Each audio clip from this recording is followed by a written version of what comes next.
So on the convention on that one, I'm Ajahn Asoka.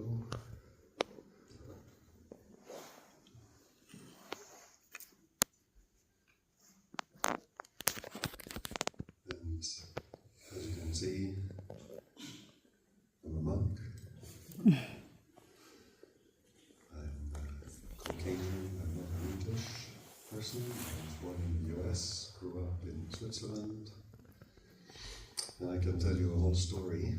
I've been around for 52 years. And usually when we think about this question, who am I, this is the kind of thing that comes to mind. And we all have our own stories and answers to that question.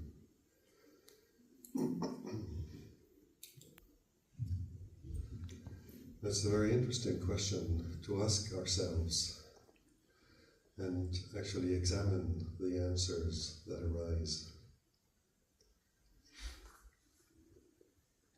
The Buddha, he gives us this very useful toolbox, and one of the reflections that he offers us to try to answer this question and then try to examine the answers under various angles, deconstruct them and see what the answers are made of, is what we call the 5 aggregates.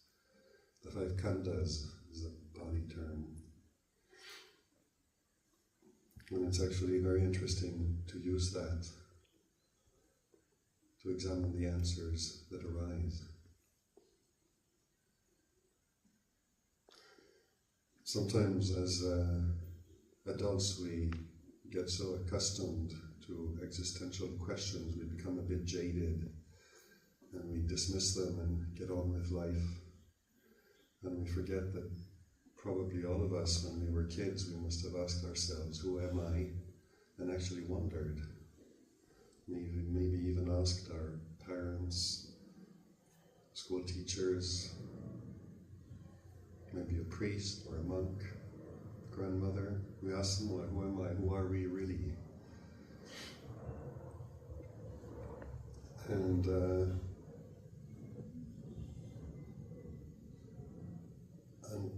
until I came to the monastery, I don't actually remember anyone in the world answering, I don't know. And then reading books or watching movies, these things come up sometimes, and it's interesting to see what people make of that. The answer usually gets dismissed. Children who ask what they are and get a result and a response, and then follow up on the question and say, well, if I'm this little boy or little girl, then what happens when we die? And then they get a complacent pat on the head and said, oh, don't you go and worry about that.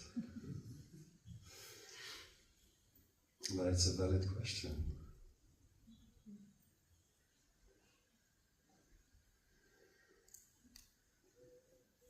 So the Buddha, he has this way of helping us to examine what we are. If we ask ourselves that question, then look at the answers that arise. Most of us here in this room will start by replying, we're human. We're men, we're women, we're Caucasian, Asian, from African descent, we're Celtic or mainland European, or whatever the different answers are. We're young, we're old, we're healthy, or healthy enough, or maybe identify with having some disability.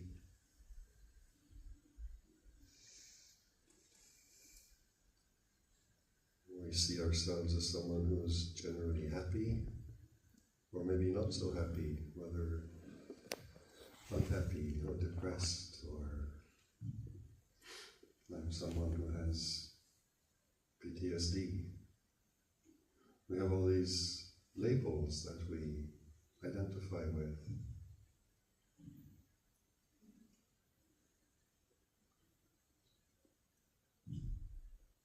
consider ourselves smart, well-educated, reasonable, intelligent, clever, quick, or maybe not so much.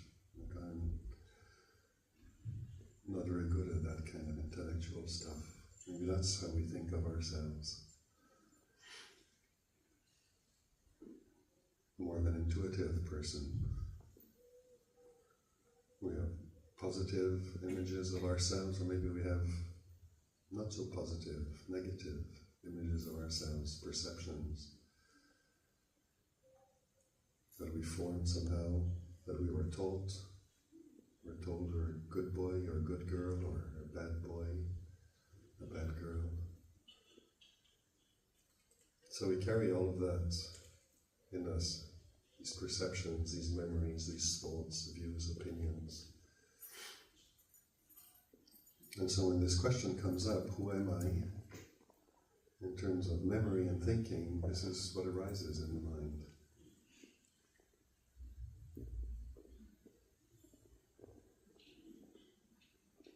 Then I came to the monastery about 21, 22 years ago. So I noticed that my thinking starts going along the lines of monastic conditioning. I was a junior monk, now I'm considered a senior monk, because I've been at it for over 20 years. And then I find myself thinking, sometimes I'm a good monk, sometimes I think I'm not such a good monk. Sometimes I'm just an okay monk, neither the best nor the worst.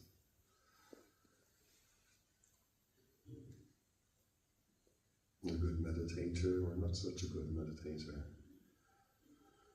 Sometimes I get invited to give a talk like today, followed by a question and answer session, or a retreat somewhere. And sometimes it just sort of happens and I'm sitting here, I'm like, oh yeah, okay, this is happening. And other times I find myself caught up thinking about it ahead of time. What am I going to say? Do I really have anything to tell people? And so we find ourselves with all these changing perceptions in our minds. And they're not always the same, but we do find ourselves identifying with the perceptions that do arise. And that's where this toolbox the Buddha gives us, of these various kinds of reflections, come in helpful. And help us to examine what's happening, what arises when we throw that question into consciousness, who am I, and what arises.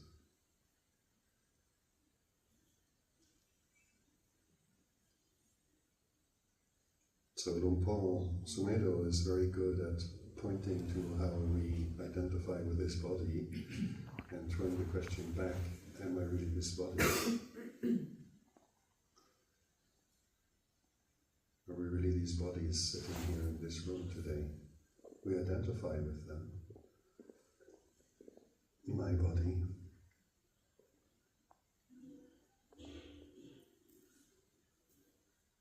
Right now it's probably comfortable because we've only been sitting for 10-15 minutes.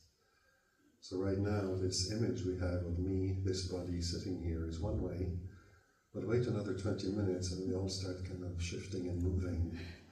And our experience of this body is changing.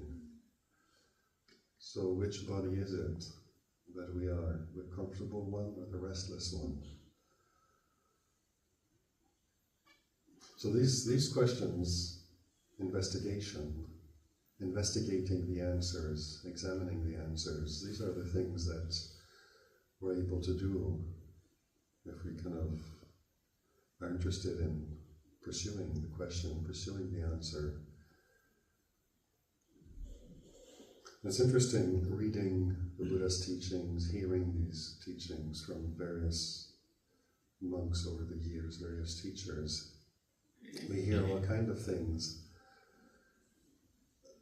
Don't take whatever you hear just for granted or for being the truth. Most of what you hear is coming from people's own investigations and experience, and that's what they share. doesn't mean it's what works for you. It's the answer that works for you.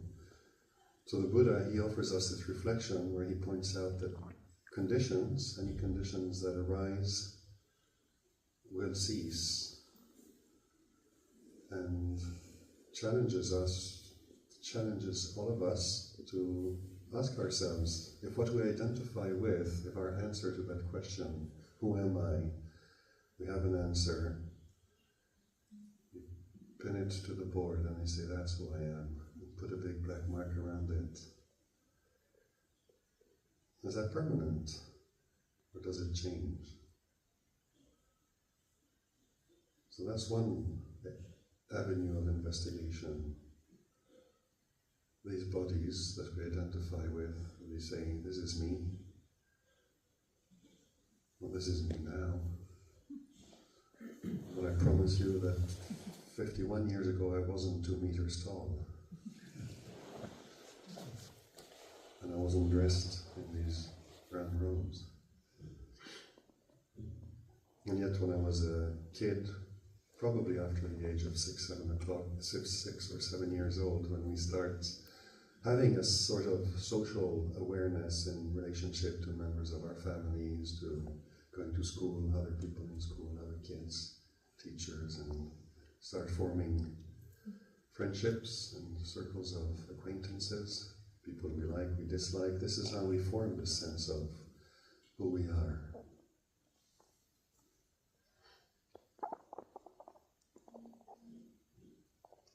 So I have memories, we all have memories of what it felt like when we were younger, under 10, and then in our teens, in our 20s.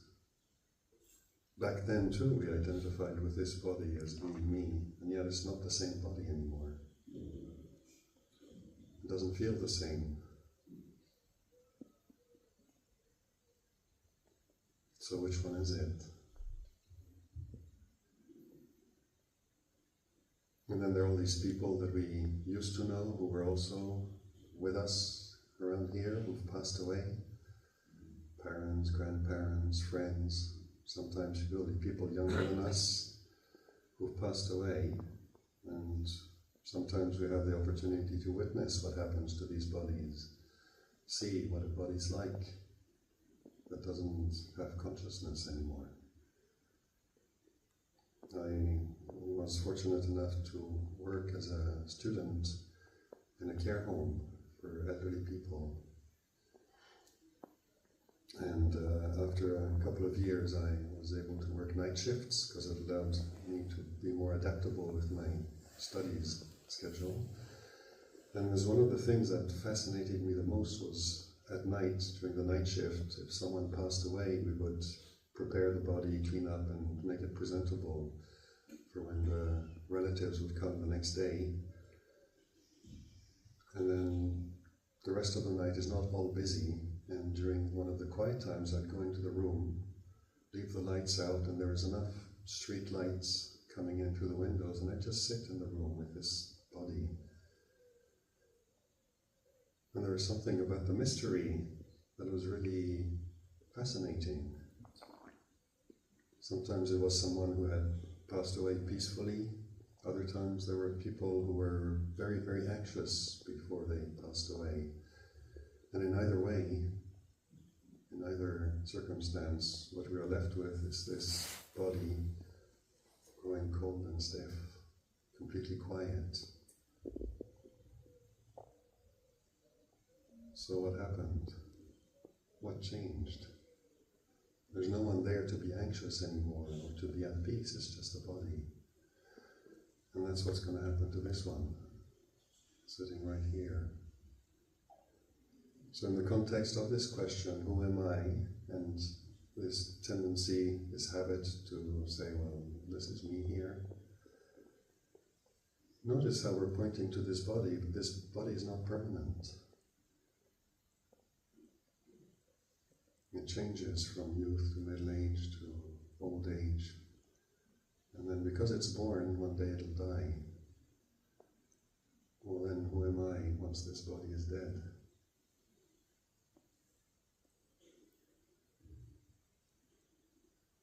And notice what happens in the mind when you ask that.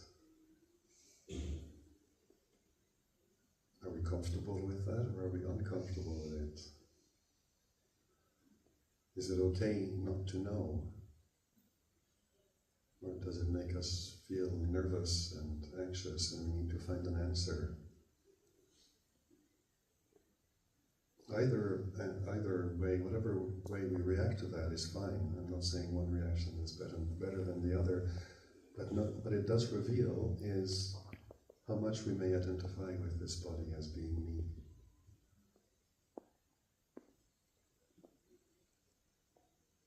So that's the first of the 5 aggregates that the Buddha points to. The other 4 are feelings, pleasant feelings, unpleasant feelings, neutral feelings, which come and go all day long. And just right now, if you ask yourself, in terms of these feelings, which one is the dominant one right now? Does it feel pleasant sitting here? Maybe you say, yes, the chairs are really quite nice actually, or the zafus or whatever. Temperature is pleasant, just had a meal so the body feels comfortable, so we can say, yes, it's quite nice sitting here. Or maybe we have physical discomfort and the answer to the question is like, not so comfortable right now, a bit tense, a bit achy. But very often when we ask ourselves that question, the answer is like, it's not pleasant and it's not unpleasant. So kind of neutral, somewhere in between. But this kind of feelings, whether it's how we feel physically, how we feel in terms of moods and emotions, this sense of feeling good or not feeling good, we identify with. In terms of conversation, sometimes when we're getting to know each other, two people get to know each other, sometimes it is a question that comes up, like, do you consider yourself generally a happy person?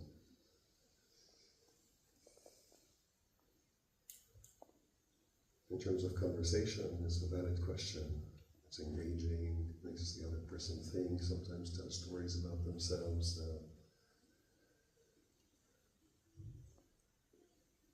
So we may find the answer is, yeah, generally, reasonably happy or quite happy, I'm an optimist. Or sometimes you may say, well, not sure. And then we can't always answer that question the same way. Here we go again, distraction. This building is alive. We don't always answer that question the same way. Like if we're having a rough day, if things are rough in life, difficult, the experiences that are coming our way are just really challenging and we're finding it difficult, and someone asks us that question, do you consider yourself generally a happy person, or sad, unhappy, or just kind of average? The answer is not always the same.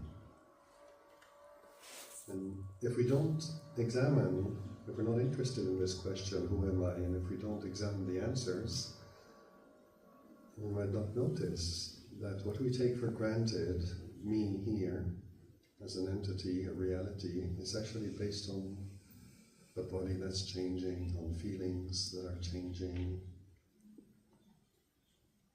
on memories that are changing. How I perceived myself at 12 years old was vastly different than I perceive myself now, because 40 years have gone by, a lot more memories have accrued. And so this perception of who I am according to memory, for all of us, changes as time goes by. So that's the third aggregate, the third group in the 5 khandhas, is memory, perception. And probably all of us have written down a curriculum vitae, a CV, presented to someone when we want to find some work, this is who I am. Really? We probably leave out a lot of stuff. But it is part of who we consider ourselves to be. So here in the monastery, we have a community that's slowly aging. When Ajahn Asoka first established the community here, we're full of young whippersnappers, full of energy and quite young. Just about everybody were probably in their 30s, and now, 50 years later, some have passed away, a number have left, and those who are still around are getting old. So we have someone like Lompo Somedo, who's 91 years old and has an extraordinarily good memory. He's very sharp.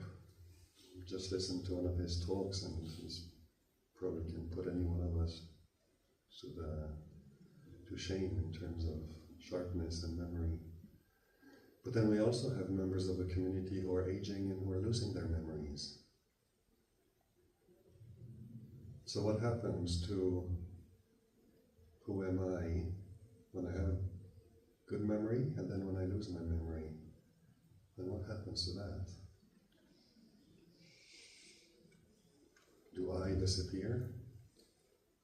Do I cease to exist when I lose all my memories?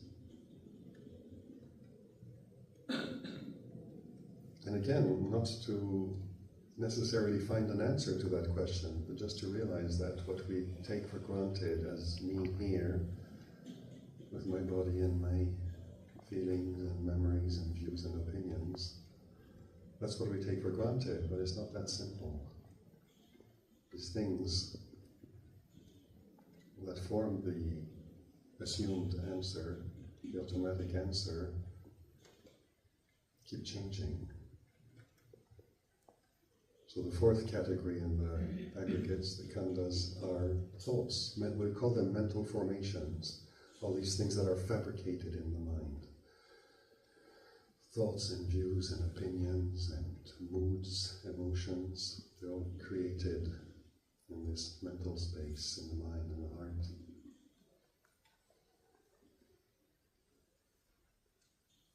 And that we take for self. And sometimes we're happy with that package, and sometimes we're not. And views and opinions are conditioned, they change. A few years ago, the UK, England was part of Europe. So English people saw themselves as Europeans. That has changed.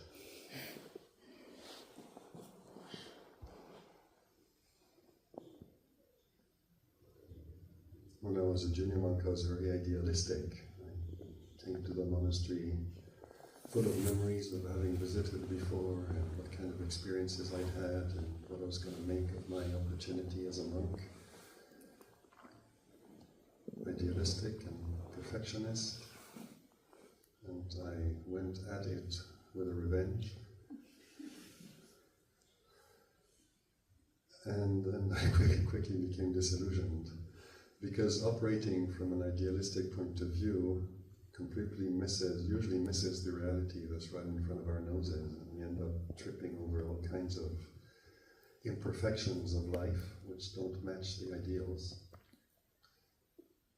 And we forget to look at what there is, and instead I found myself obsessing with the way I wanted things to be. So ideals are fine, I'm not criticizing ideals, but I learned that holding ideals very tight doesn't usually lead to happiness. So views and opinions change from our experiences. And the fifth category in the khandhas, the aggregates, is called sense consciousness. And that refers to how we experience consciousness through the senses. The five: sight, sound, hearing, smelling, tasting, and the physical body that feels and touches. And one of the things the Buddha says about these five aggregates is they're all impermanent. So back to this question of his, he would ask the monks, but he would ask lay people as well when they visited him and asked about his teachings. Does it hold up to grasp something that's impermanent and expect it to be a basis for self? Well, it doesn't. Or if it does, then that sense of self is as impermanent as that on which it is based.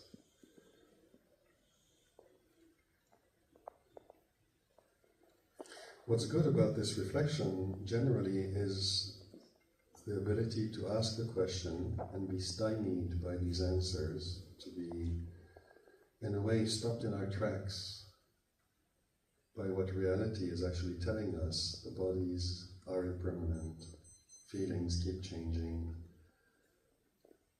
memories and perceptions change. And some memories we lose altogether, we can't recall.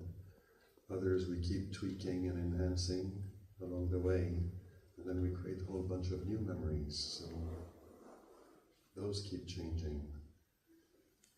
Feelings that are pleasant, unpleasant, or neutral keep changing. Thoughts, views, opinions, moods, emotions keep changing. And the way we experience the world through our senses keeps changing. I can't read without glasses anymore. I used to have very, very good eyesight. When I was in medical school, I could step 3 meters backwards from the line from which you read the bottom middle squiggles on the test board. And 3 meters further back, I could still see it clearly. Can't do that anymore. And I have friends who are blind. We don't have eyesight anymore, so senses, physical senses, change. Bosomedo's eyesight is going, his hearing is going, his physical sensation, his physical ability to sense the body has changed. He's got numbness in the feet, his balance isn't so good. So we can really witness within ourselves these bodies here and other people around us. We can witness how senses change. So as we ask ourselves this question, who am I? And we watch the answers that arise, this sense of I, the body, the feelings, and all this whole package keeps changing. So this self, this sense of self, the image we have of ourself, is something that's constantly changing. There's not a reality that we can grasp and pin down. So what of the question, who am I? Is it actually a valid question? Or how do we answer the question, can we go past these 5 aggregates? And if so, what's beyond them? If we go past everything that's impermanent, what do we find?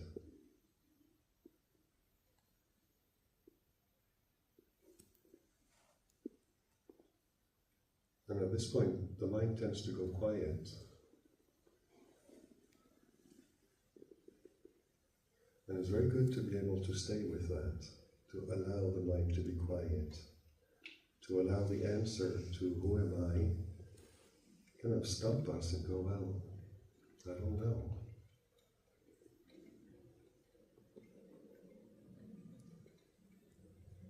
In many ways, it's a much more peaceful answer than any of the others. Because all the other answers tend to be frustrating. Any one we try to pin down, we end up dismissing because it is impermanent, so it doesn't really hold water.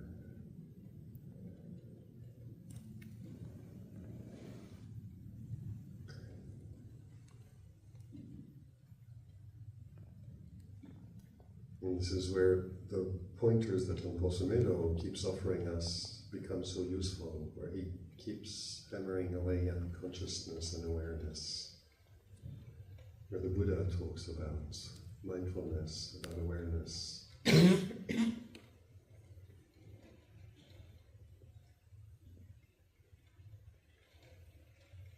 And our relationship to these five aggregates, to everything that we experience, that we can take as a self, that kind of fits in one of these five categories, or maybe in several of them. In terms of experiences, they all arise and cease.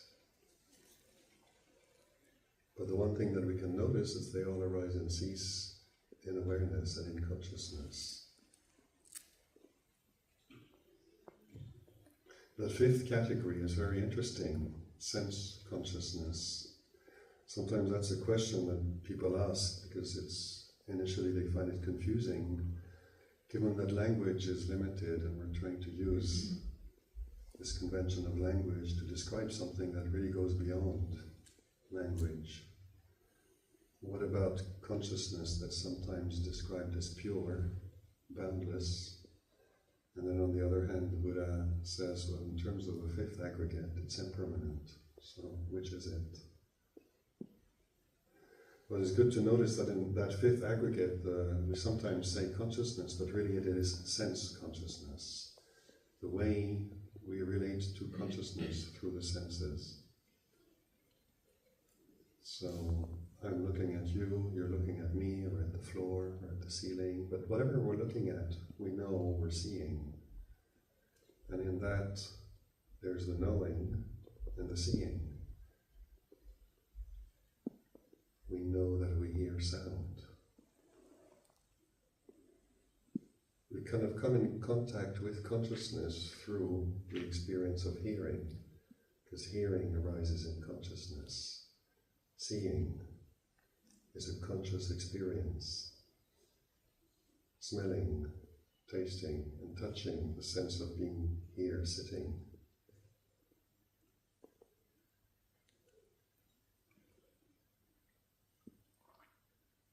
So the investigation started with who am I, and we get to investigate these five categories, and what we find ourselves with are these experiences that are all impermanent.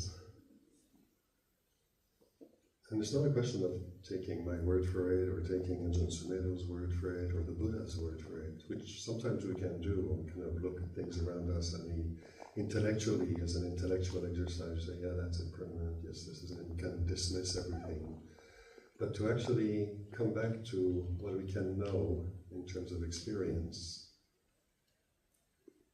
Whatever we're experiencing now changes. Can we stay with the experience and witness it change? Like the temperature in the room keeps changing. These kind of electronically controlled windows open and close, and I don't know what's happening with the ventilation. The system is supposed to keep us at a regular temperature with enough oxygen so we don't all get drowsy, and yet it's after the meal. Whether what I say is interesting or completely boring, some of us are awake and some of us are kind of feeling the head getting a bit heavy. These are changes in feelings in the body, of states of feeling restful, rested, awake and clear, or feeling a bit drowsy and lethargic. So that's where what we call meditation becomes an exercise of investigation. And not investigating in the sense that we think about it all. We can definitely use thinking, but we're looking. We're exploring from this sense of knowing. Exploring this sense of consciousness. We all experience our bodies, the senses, our minds, with the feelings and perceptions, memories, thoughts, emotions. We all experience these things.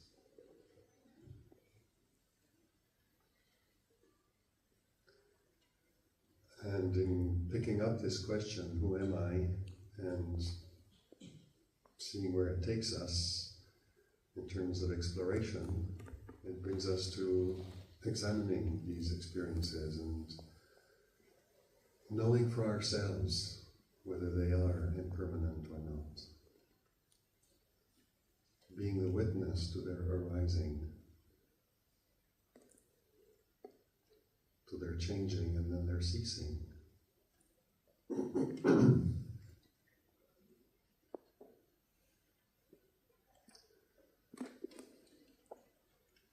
So we're looking at the question, who am I? You might actually assume that there is an I there who is.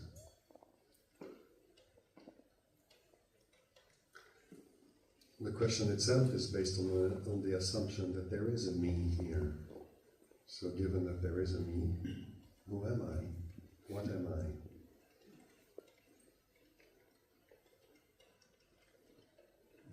So the I that I tend to assume is the answer to that question, this body, these feelings, is basically one or several of these 5 aggregates that I just went through. They're all impermanent, so if the answer to who am I is one of those, then I am impermanent.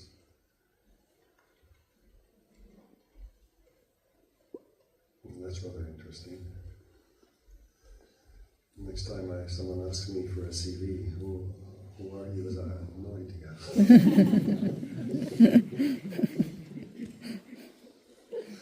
You figure that out. It's probably not a good way of getting a job. But it is interesting to kind of examine that and then realize how our assumption that there is a me, a permanent me that is a certain way, how that operates. One very good place to notice that is in social interactions. When we have a disagreement with someone.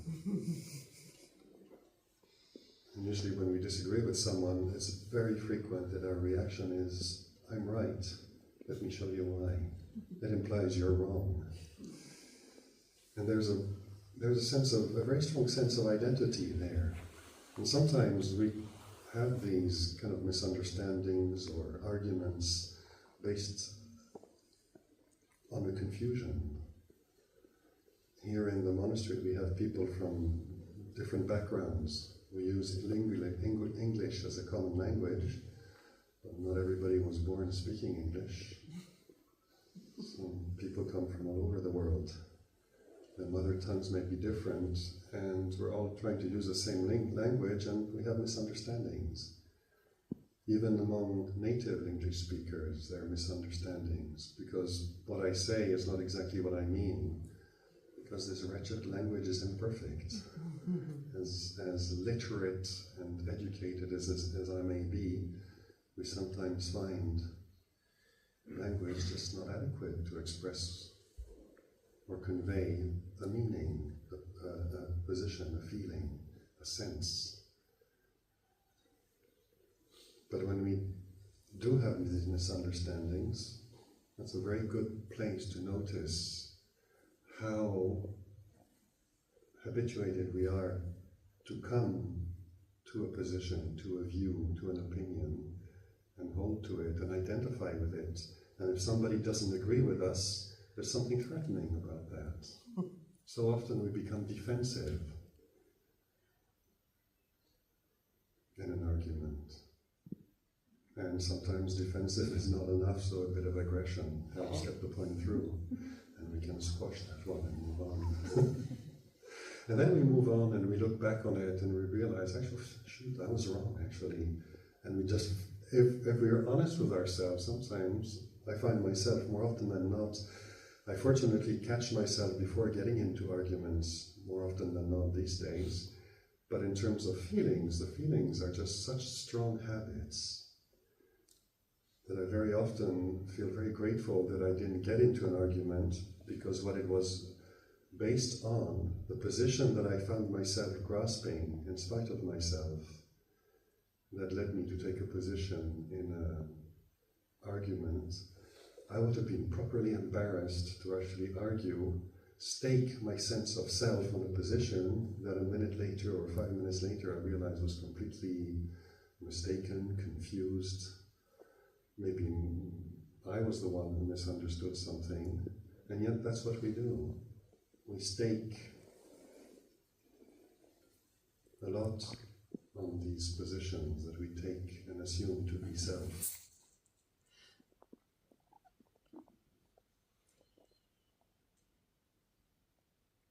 So it really is worth examining what it is that we consider home base, this me, this I that operates, and that we assume is a constant that goes through life, emerged from childhood, at whatever age.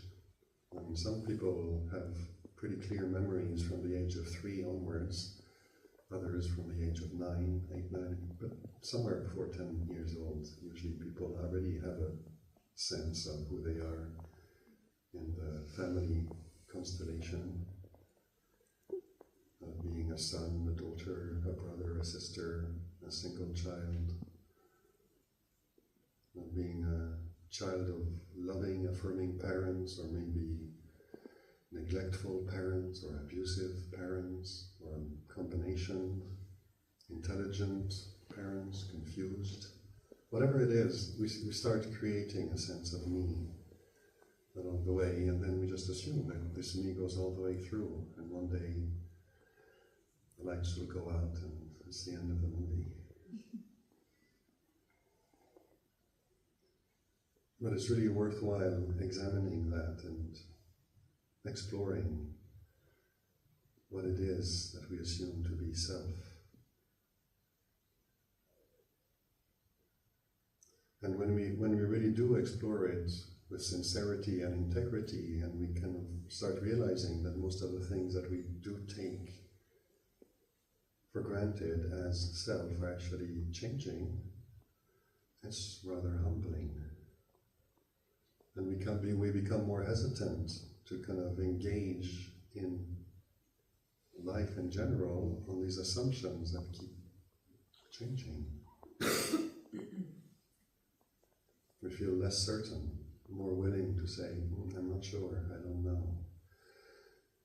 And from that position of not knowing, we actually find ourselves more open. And that openness is important, because that openness allows us to start looking at what is in front of us for what it is, rather than assuming it is a certain way and running with assumptions. And from that position, we start realizing, yes, experiences arise and cease. They change, they are impermanent. Not as an intellectual kind of label on things, but actually knowing that here, because we witness arising, we witness change, we witness cessation, and then after things have ceased, we can start noticing we are still here. Like in terms of language, I'm still here, but what is it that is still here?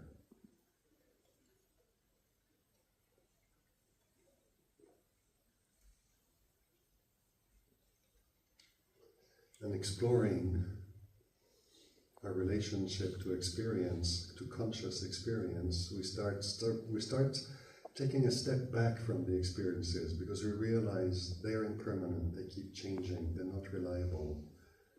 They are what they are, but we can't really put much money on them, we're going to lose.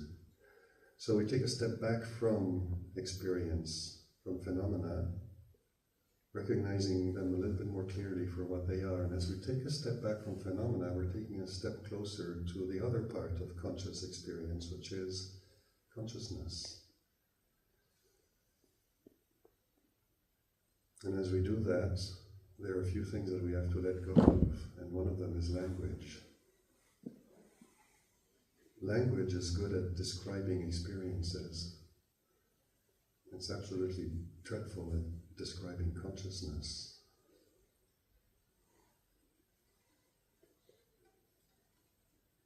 I challenge you to try. I mean, I've been in, because I am a more senior monk, and I find myself in this position to start sharing some of my experiences and insights and explorations of the Buddha's teachings. I get asked these questions, but you can ask yourself. Try to describe consciousness to yourself. Not the experiences that arise in consciousness, but awareness itself.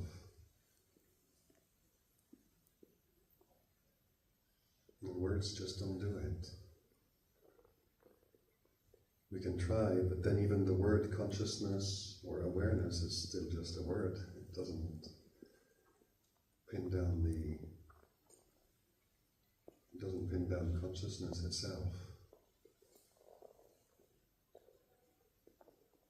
So there's one of the things that Lompo Meadows said very often in his teachings, and that he tends to repeat again and again, and more as he gets older and he's trying to distill the essence of his insights, is how nothing that we experience is consciousness. The body isn't consciousness. Our moods and our emotions. When we get angry, consciousness does not get angry. Anger is something that arises and ceases in consciousness, but consciousness knows anger. It can't possibly be anger. Or happiness. When we say, I'm happy, that's language. It's back to who am I? I'm a happy guy. Back to that assumption. And in terms of language, it's fine. It's how we communicate. But in terms of what we really are, I can't say I'm a happy person, because happiness just won't last, even though I try to make it. It doesn't work like that. Or misery. Sometimes we feel absolutely wretched and miserable, and it feels very real. And he said, someone asks us in the morning, so how are you doing today? We don't even want to answer the question. Leave me alone. And we're so convinced by this mood, by this feeling that's in the mind. And yet when people went up to Ajahn Chah and told him that they felt a certain way, in particular with anger, he would challenge them. He would say, and in Thailand it's very interesting, the challenge he gave them, it's a tropical country, it's hot and humid, or both. And he would tell the monks, go back to your hut after the meal when you feel full and heavy, wrap yourself, close all the windows. These huts were made with tin roofs, so the sun is beating on the tin, making it really sweltering inside. Close the doors and windows so there's not much air moving. Put all your robes on and put a blanket on. And then when you're steaming hot like that, see how long you can stay angry. I challenge you to stay angry for the rest of the day. It's not possible. But we have to challenge these perceptions. We have to challenge these assumptions that we believe in order to test them and then reveal the fallacy of believing that is a me, that there is something permanent there. So as Lompo Sumedho keeps pointing out, consciousness knows conditions, but consciousness is not a condition. One impermanent condition is not capable of being a reference for all other conditions. It's not possible. So that brings us to explore consciousness versus experiences, versus conditions, or as we call them in Pali, sankharas.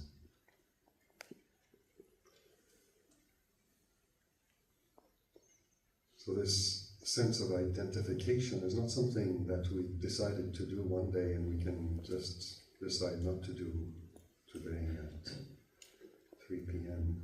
on Sunday. I'm tired of this nonsense, I'm stopping it. We find that when we practice, when we examine how we work and how we operate, we realize this is really sticky business. There are habits in the mind.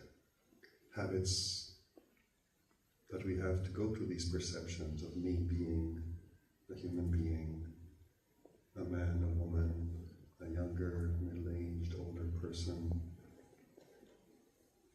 These perceptions of ourselves as being happy and unhappy.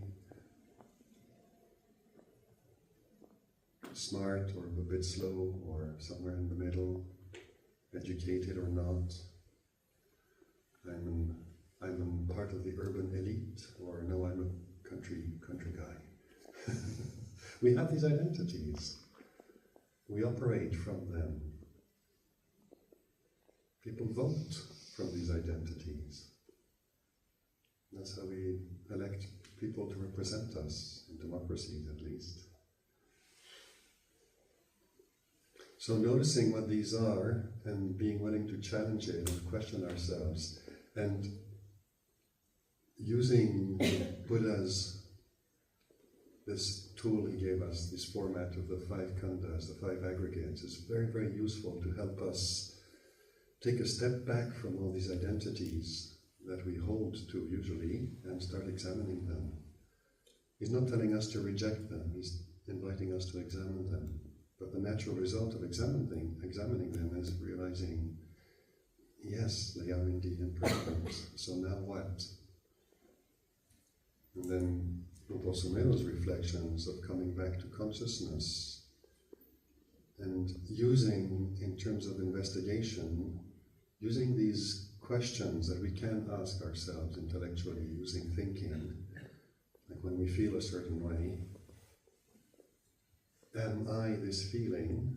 Can I really just invest a sense of self and me and feel completely secure in identifying with a certain feeling or not? And what happens when I do? And we usually find that we run into some kind of trouble.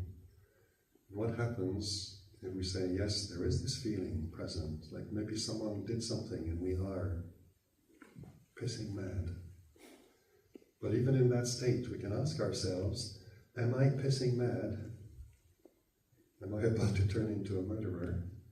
Or is this a feeling? And feeling in a rage is like this, but consciousness isn't in a rage. Consciousness knows anger is like this. And when you explore things like this, you find there is a space between consciousness and sankharas, between awareness and the conditions that we are experiencing, physically, mentally, emotionally. And the work of meditation, not just sitting meditation on a zafu and a chair during formal meditation practice, but the work of meditation, the work of investigation, of exploration, spiritual searching, is something we can do with any experience that arises from dawn to dusk. We can at any given moment ask ourselves, starting with on the conceptual level, on the verbal level, using language to bring us back to here and now. How do I feel right now? Physically, mentally, whatever it is, and then explore that.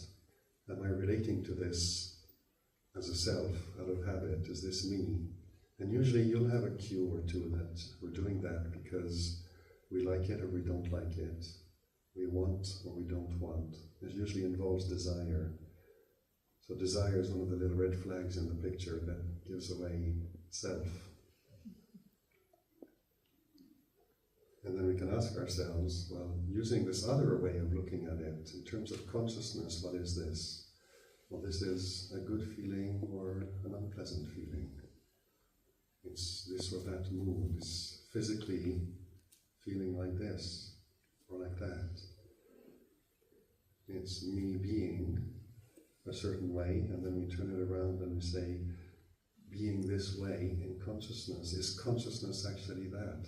And you always inevitably come back to this position of being the witness of conditions, and the conditions change, because that's what they do. Doing this work allows us to become free from the conditions. Every time we grasp a condition, out of habit most of the time, not intentionally, we grasp something, identify with it, and then we react to it. We become completely entangled in conditions, and we can't see clearly because we're blinded by our reactions and our involvement in them. Whereas coming back to this position of witness, consciousness, awareness, witnessing, that at 3 o'clock in the afternoon, digesting the meal is like this. It's different than it was an hour ago or 2 hours ago, and then 2 more hours it'll feel different again. So whether it feels good or a little bit unpleasant or heavy or whatever it is, may generate reactions, but consciousness isn't either the feeling or the reaction to the feeling. Every time we come back to consciousness, we find ourselves in a position of freedom from the condition. The condition's there, but we're not necessarily reacting to it. Our feelings of liking or disliking do not necessarily lead to wanting or not wanting. If they do, consciousness itself can witness wanting, desire arise. And we have the freedom not to get involved, to let it pass. And that position of freedom is one that allows us to see things for what they are clearly, without being blinded by the desires, by greed, by hatred, or by just being confused about what's happening. And so if something requires a response, it's coming from a place of freedom, rather than from a place of identification, attachment, and ignorance. So I'll stop here for now. I think I've said enough. There's some tea available somewhere. Behind us? Okay, so anybody wants a cup of tea? We'll take a 15-minute break. Please feel free to have some tea, move about a bit, and if anybody wants to stay on, I will take a few questions until about